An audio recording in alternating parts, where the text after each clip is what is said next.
What do you think about the color brown? Brown is a beautiful color. It's a very rare color to find when you go shopping. Have you noticed that? I don't know that I have. Well, when you go shopping, I want you to tell me if you see a lot of brown pants, a lot of brown shirts, a lot of suits that are brown.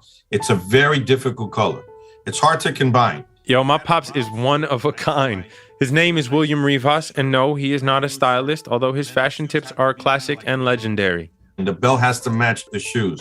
It's very rare for you to find brown slacks. Look for it. Abigail, send somebody from Stitchers to go look for brown pants. Sorry, Pops, but my producers don't have time for those kinds of errands. And unfortunately, this podcast is not about my dad. But don't worry, you will still hear from him here and there, that is for sure. This show is, however, about brown. Being brown.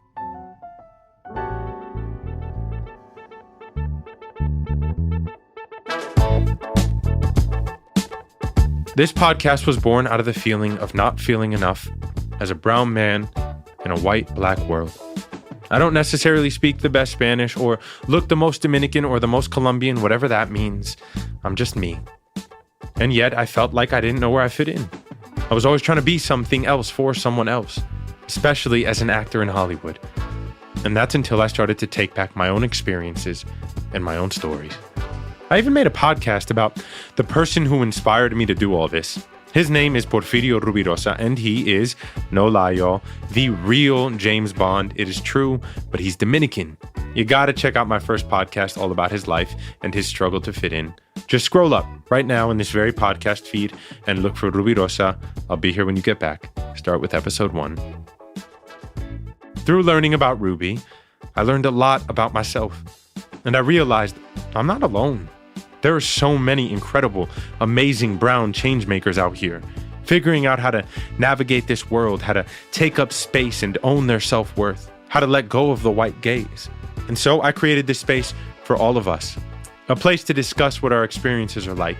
And today, I have got a real treat for y'all, a legend, someone who knows what it means to break barriers. Well, my name is Maria Hinojosa, and I'm a journalist in the United States trying to shake things up continuously and also have a lot of good fun and laugh.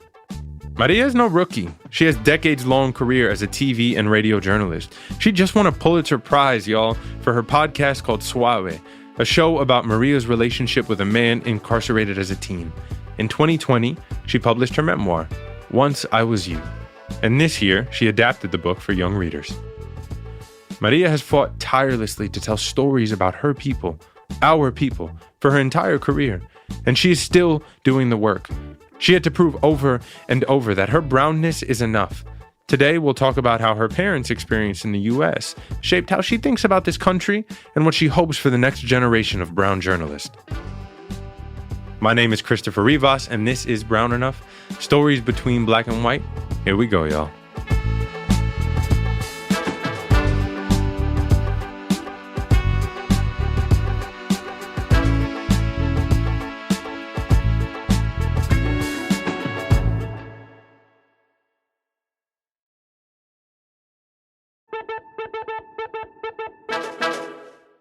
Maria has reported for the biggest media outlets in the U.S. We're talking CNN, NPR, PBS. And in 2010, she founded an independent nonprofit newsroom and production company called Futuro Media. There, she became the executive producer of Latino USA. It is one of the longest-running national Latinx news programs in the country. They cover everything from music to Latin American history and, of course, immigration. People are always like, oh, God, Maria, oh, man, you just love to report on immigration so much because you're a Mexican immigrant. Oh, my God, you're so Mexican-y. Why are you why are you always reporting about immigrants? And I'm like, oh, you think I'm obsessed with immigrants and refugees? No. I'm obsessed with the capacity of this country's inhumanity towards people who simply were not born in this country, and that includes me. That's what I'm obsessed with. Maria has met children who've been taken away from their relatives and caged in detention centers by the U.S. government. Her Mexican heritage has impacted how she reports on immigration. So, I was not born in this country.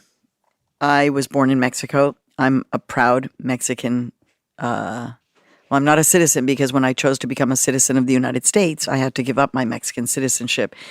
At that time, there was no dual citizenship. And so for me, my journalism is like, pues órale, cabrones, ahora I'm an American citizen. Okay, now you all have to, like, I'm going to make sure that you live up to everything that you told me that you were going to be, this country that I just chose to be a citizen of. And so I really think it has a lot to do with me choosing to become an American citizen and therefore feeling this extraordinary weight to challenge this country, to not let it get away with, oh, we're the best, American exceptionalism. And then for me as a journalist, my godfather, the one who I always turn to, is Frederick Douglass. There was a quote that I'm going to mangle of Frederick Douglass's, which is basically like, it's only because you love this country so much that you're going to criticize it so much. And that's how I feel. I'm like, bro, I love this country, but yeah, my job is to criticize. Maria is the youngest of 4 children. She grew up in the vibrant neighborhood of Hyde Park, Chicago, where her father was hired to work at the University of Chicago. Maria spent summers in Mexico with her extended family. Crossing the border between the U.S. and Mexico became a regular part of her life. For most of my life, from the time that I was like 6 or 7, we were driving from Chicago to Mexico every year, all 6 of us in the green station wagon. And that was a part of my life. I would literally get to the border between Texas and Mexico, and it was like, okay, goodbye, United States. Okay, ahora solamente vamos a hablar español. La radio es en español. La música es mexicana. And I would become my Mexican self. When we would cross back, I do, and as I wrote in the young reader's version of my memoir, Once I Was You, there was a lot of fear. Even though it was not a very scary place, it was not militarized the way it is now, the border, but I always did feel a little bit like, oh, and a lot of mixed emotions. I was leaving Mexico behind, but I was coming back to the country that I knew well, the United States. Always some trepidation because the Border Patrol was always around. There were agents. We were 6 Mexicans driving home in a loaded station wagon, so we would get sent to secondary inspection a bit, and I did not like that, and as a result did not like the Border Patrol. But, a lot of my life and the stories revolve around this, being a border crosser, whether it was Mexico-US or whether it was, Chicago moving south, crossing all of the states' borders. But the thing that really kind of changed this whole relationship that I have with the border is when in the process of writing the adult version of Once I Was You, when I had to come to terms with, the Donald Trump zero tolerance family separation policy, and my mom calling me in the midst of that in tears and revealing to me, like, look, when we came to this country and we flew in, the immigration agent tried to take you. So you were almost one of those babies who was taken from their parents. And I was almost one of those moms.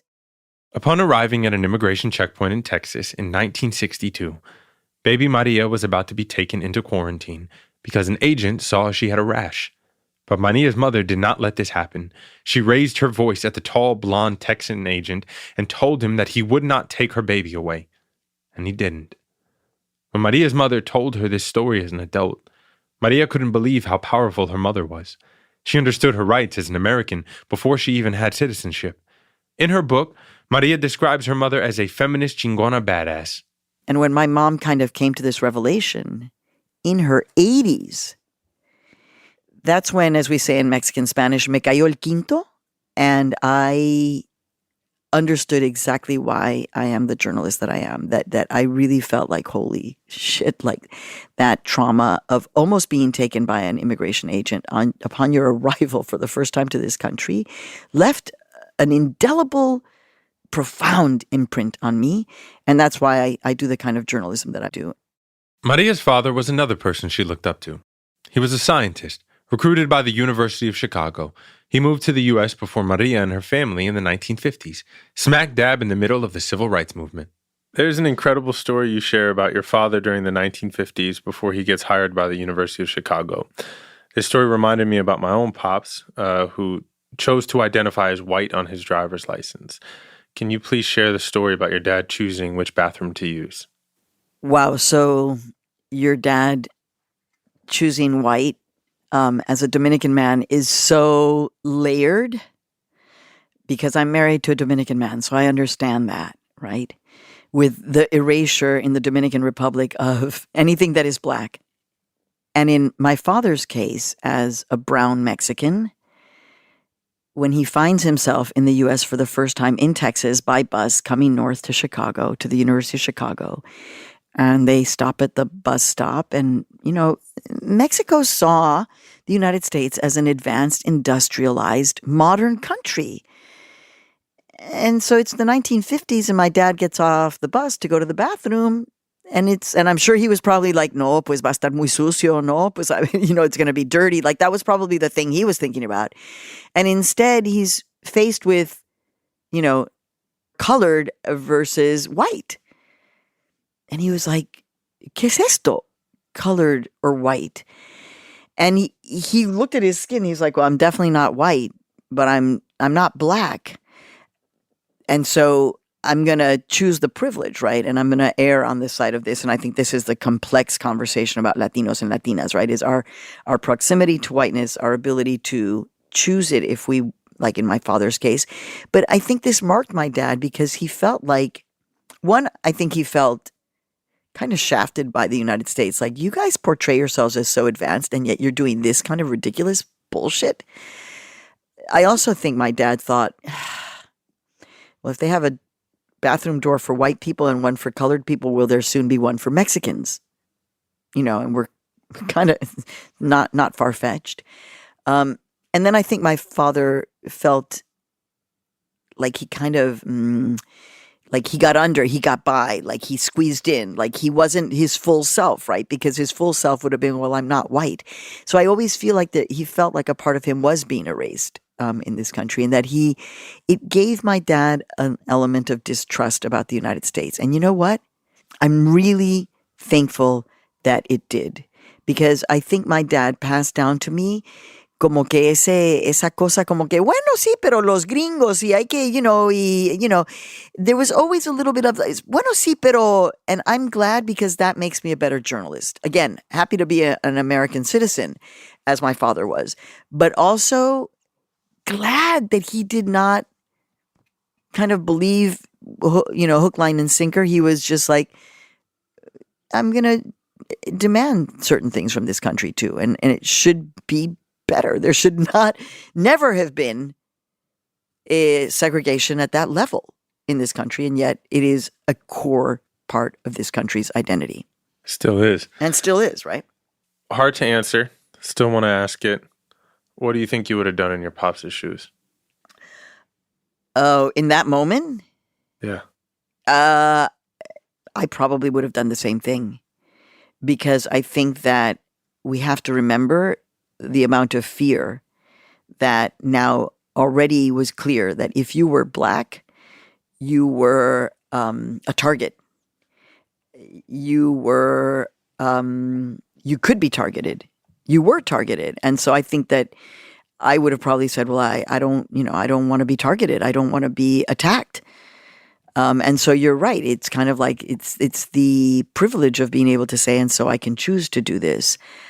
And again, I think this is like the next level of conversation. Not the next level, because people like you and me, we've been having this conversation for a while. But for the rest of the country, it's like, oh, you think Latinos are just like this one thing? And like, they eat tacos and they speak Spanish and they dance. Okay, it's like you have no idea how complex these communities are. Our different nationalities, what we bring with us, the politics of it, our cultural divisions, our race. But most of American mainstream media, you're not going to hear the conversation of how complex Latinos and Latinas are. You are an activist. You talk about activism a lot in your book. You got to go to like civil rights protests with your family in the 60s. What did you see happening at these protests? Can you paint a picture for me? They were kind of very similar to the civil rights protests happening over the last 2 years here in our country now. after the horrible murder of George Floyd. May he rest in peace. But no reason for him to be resting. He should be with us. That would be justice. But the ones that I went to, they were small. They were in our community. They were, 5 blocks from my grammar school. They were families with poster board. It was for education and equality in education. They were very joyful. It was a sense of community. It was, oh my God, if we all chant together, whoa, that sends chills up and down my spine. Whoa, and I wasn't a citizen then. My whole family, only my dad was a citizen. And so it was a sense of like, we can be a part of this country even though we can't vote. And that's always been, I became a democracy junkie, I think in part because of that. And I'd love to call myself a democracy junkie. And it is about understanding that democracy exists in multiple forms. It is not just going to the ballot box. It is in everything that we do. We deberíamos, inspire and aspire and inhale and exhale democracy. I think journalists can be activists. I don't think all journalists are activists. As an inspiration to many journalists. What are your thoughts on activism and journalism? You have called me an activist, and I'm like, And the reason why I take pause is because I was once an activist in college, and right before I started my career, I was an activist. I would go to political meetings. I was a massive note taker. I had ridiculous amounts of schedules, strategies, and I know what it takes to be an activist. It takes a hell of a lot. So if you say I'm an activist in journalism, then I would say, well, I'm an activist for the truth. I'm actually an activist for representation, for equity, right? But as a journalist per se, part of what I've had to do and always do and pride myself on doing is speaking with people who don't look like me, sound like me, or think like me, and finding a way to talk with them. In that sense, I'm an activist for my profession. I want us to do better journalism. I'm sick of this both sidesism of the pros and cons of cannibalism, or in the case of Donald Trump, the pros and cons of staging an attempted coup. It's like, shut the fuck up. No. And so in that sense, I want a journalism that is much more aware of our role as protecting our democracy, as understanding the use of propaganda and authoritarianism and anti-democratic tactics that are used by politicians.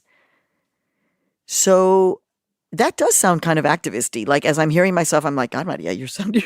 But then you see, I'm getting really alterada about my profession.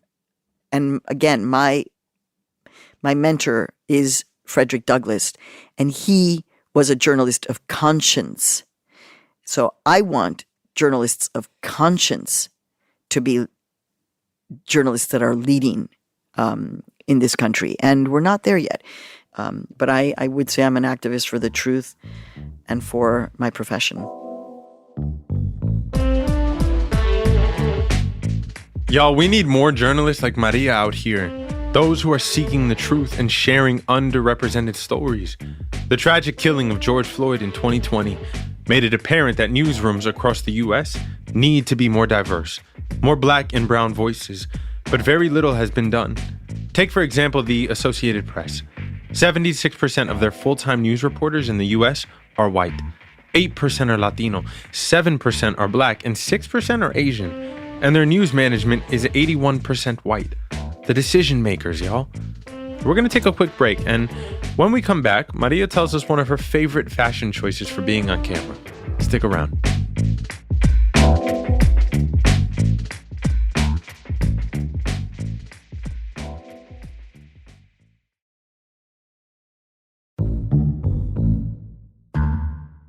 And we are back with Maria Hinojosa. Before winning a Pulitzer Prize and becoming the EP of the longest-running Latinx media organization, Maria was in the busy streets of New York reporting for CNN. Here's a clip of her wearing a winter jacket, a white vest, and some glittering hoop earrings on a snowy day.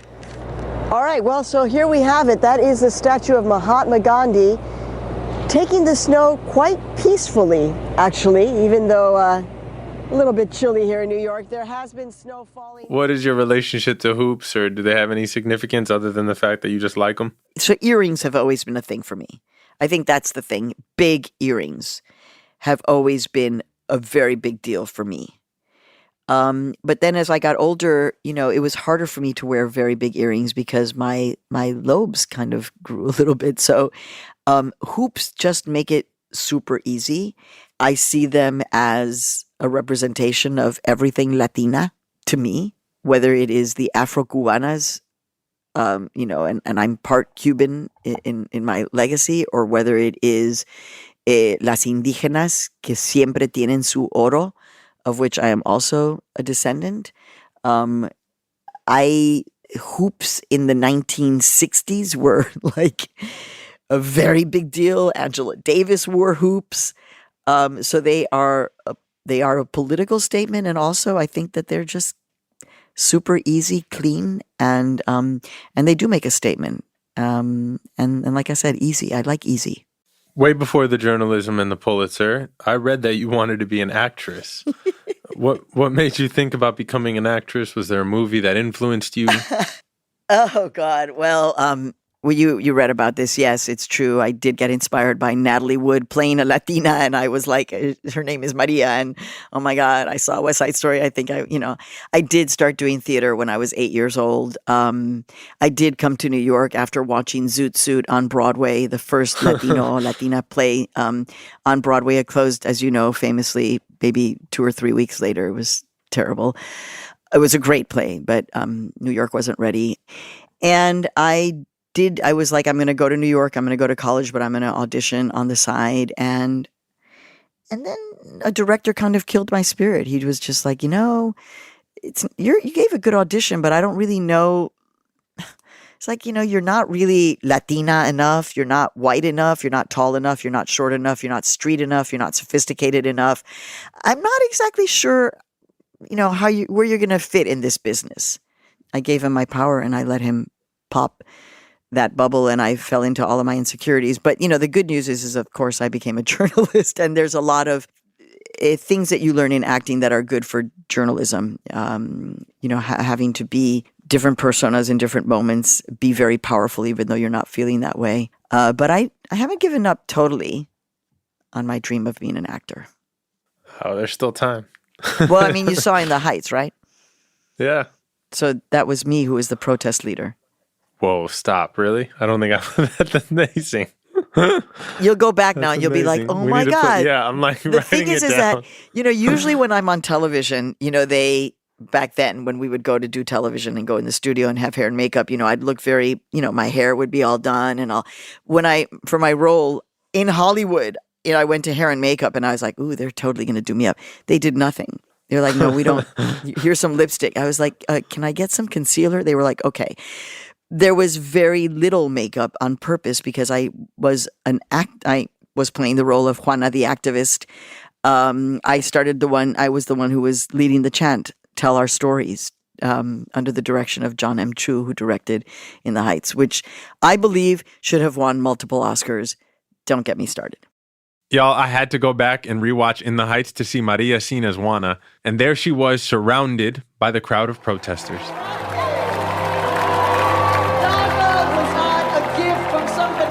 Saint, right? No. You made it happen. You felt it. Yes. And that still continues now. Watch out, Hollywood. Maria Hinojosa is coming to a theater near you. You've mentioned a lot Frederick Douglass. What other journalist made like a big first impression on you? Or did you ever see a journalist growing up that you were like, that's who I'm trying to be? There were no women journalists in the United States for me to look up to as a little girl. In the writing of both the memoir and then the young reader's version of Once I Was You, I had a revelation which was really beautiful. It was actually Mexican women who were journalists on the radio and on television. They were the ones who kind of inspired me. I don't remember their names. But the first journalist that I remember just being like, whoa, Ed Bradley. This is the east coast of Malaysia. Final destination, thousands of refugees fleeing Vietnam. Black correspondent for CBS News.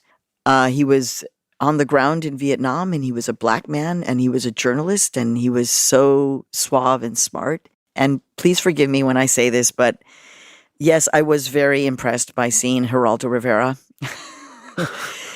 This is back when Geraldo was actually a great investigative journalist. If you have never watched the Willow Book reporting that he did uncovering abuse at mental health facilities in New York. It's been more than 6 years since Robert Kennedy walked out of one of the wards here at Willowbrook and told newsmen of the horror he'd seen inside. That was his claim to fame. He did great journalism at that point. And I remember just like Geraldo Rivera. You are a leader, whether you identified it or not. And I will say that just because you were the first Latina correspondent on NPR. You were the first Latino correspondent on CNN. And until the lucky few stop winning millions, Americans will continue playing the game. Maria Hinojosa, CNN, New York. What's it feel like to be a first? You know, when I first wrote the book, Chris, la gente me preguntaban, and so what was it like to be in that newsroom, you know, when you first got your job as the first Latina at NPR? And I was like, girl, I was thankful I had a job. It was a recession. So the first thing that came to mind was like, I'm just thankful I got a job. To me, the sense of being a first means total responsibility. It means, wow, this privilege. O sea, you worked really hard to get to this point, but you have had ridiculous amounts of privilege to help you get to this point. And now that you're in, you have a deep responsibility to use your voice and to afflict, right, the people in power, including my bosses, my editors, to afflict them, to always be just like kind of not prepared to take it sitting down. And I felt like that was part of my responsibility. It was scary. I had a great husband, a Dominican man who is like, tú dale gas, comete el miedo, no dejes que te digan nada, ellos no importan, you know, just like that white man isn't going to mean a thing to you in 5 years, you know, just keep doing, you know, like, so it took a lot from me, you know, doing therapy, talking about imposter syndrome, worried that I was never good enough. But I'm happy to be that person who was the first because I know that I brought a tremendous sense of responsibility. And I mean, okay, you keep on saying you're a leader. I'm like, okay. But you know, I hope that I'm a leader in the sense that I'm always trying to be like, but I'm just like you. Like, that's why whenever people introduce me and they're like, oh my God, and she won this award and that award. And I'm like, stop. Because ultimately I'm just like you. Maybe that's why I love the title of the book, Once I Was You, because in many ways I try to see myself in the person most unlike me at all times. You have been in our community and in our lives and representing Latinos for so long. Was there ever a moment where it became too much pressure, where it was like, oh, now I have to do this. Now I'm the, you know, I'm sure there was a joy at some point. Did the joy ever leave and it became pressure? Like, I'm the first in this, I have to keep going. Well, I mean, I did feel like I had to prove myself at every turn for the first 2 decades of my career. Tight. So I got a while. Oh, for sure. You know, and then I create my own company and I had no idea what I was doing. I mean, zero idea, and just had kind of a hope and people who believed in it. I feel a tremendous historical responsibility. The pressure that I feel is like on a morning like today, I had a rough night a little bit. I mean, I could sleep, but there were, I'll wake up and I'll be like, how is this person in prison?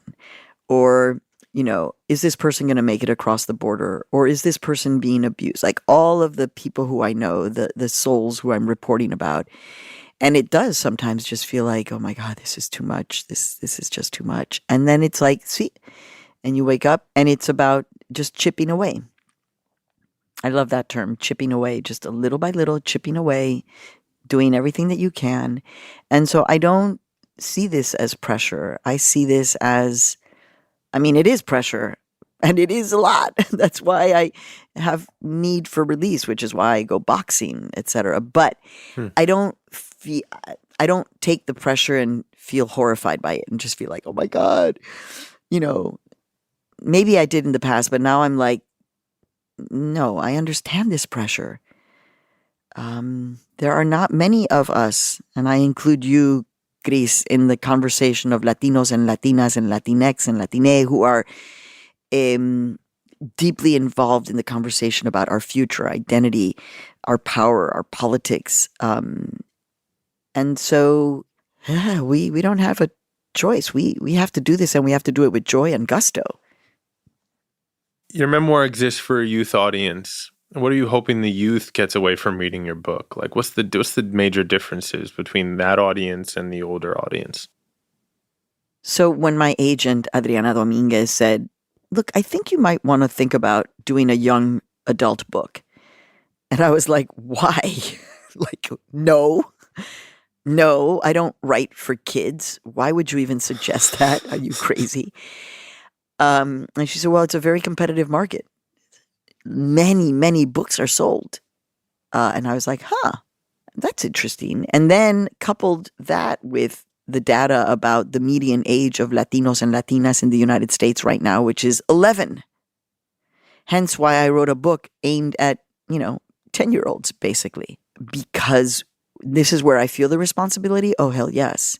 And I'm like, oh my God, I hope this book is read by thousands upon thousands of kids of all backgrounds.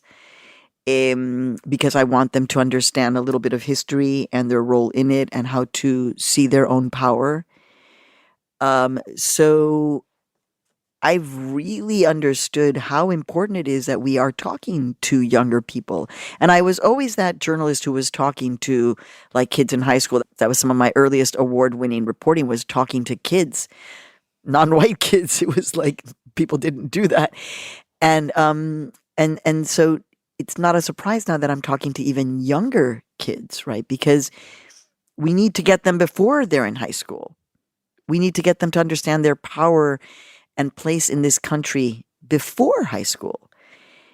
I am hoping that it makes kids feel like they belong and that they have a voice and that they are visible and seen. And in particular, the beginning of the book, I write about kids who were taken from their parents.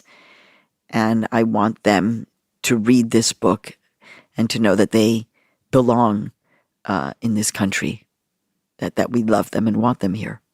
What are your hopes for the new generation of brown journalists?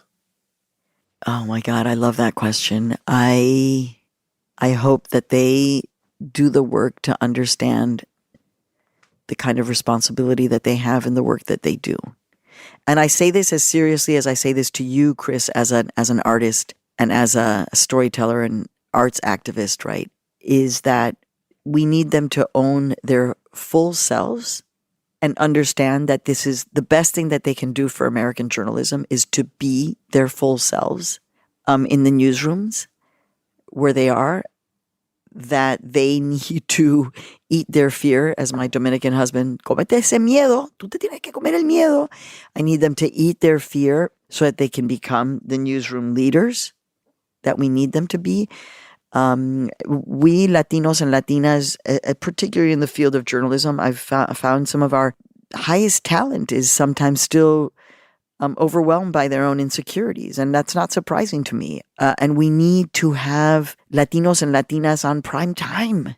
And we need to be leading news divisions, leading investigative units. So I'm all about eat your fear, because we need them to be journalists of conscience in this country.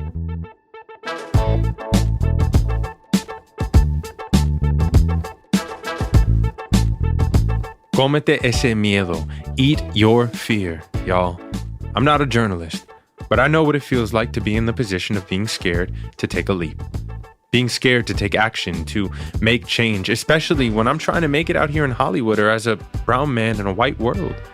I know it's hard, y'all, but we gotta take risks and fight our battles, whether it's in the newsroom, the conference room, a studio, or at home. Maria, I cannot wait to see you in Hollywood. Hey, there might be a chance we bump into each other on a set. In the meantime, you can check out Maria's book, Once I Was You, available for adults and young adults. And please, rate and review this podcast, y'all. Don't forget to share it with your friends, cousins, primas, primos, tios, tias, uncles, and aunts. Tell everyone, y'all. Peace and love. Brown Enough is a production of Stitcher. It's created and hosted by me, Christopher Rivas, and I'm also an executive producer. Our team includes producer Manolo Morales, senior producer Abigail Keel, technical director Casey Holford, production assistant Gabrielle Gladney, and executive producer Camille Stanley. Original music by Casey Holford. Special thanks to Brendan Burns. Carlos E. Hernandez of Ikigai Management is also an executive producer of Brown Enough.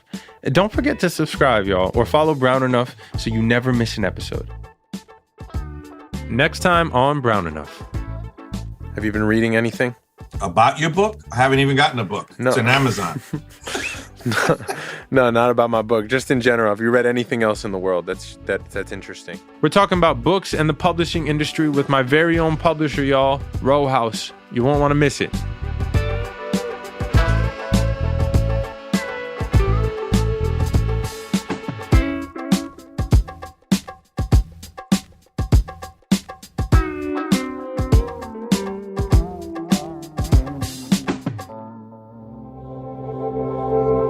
Witness Docs from Stitcher.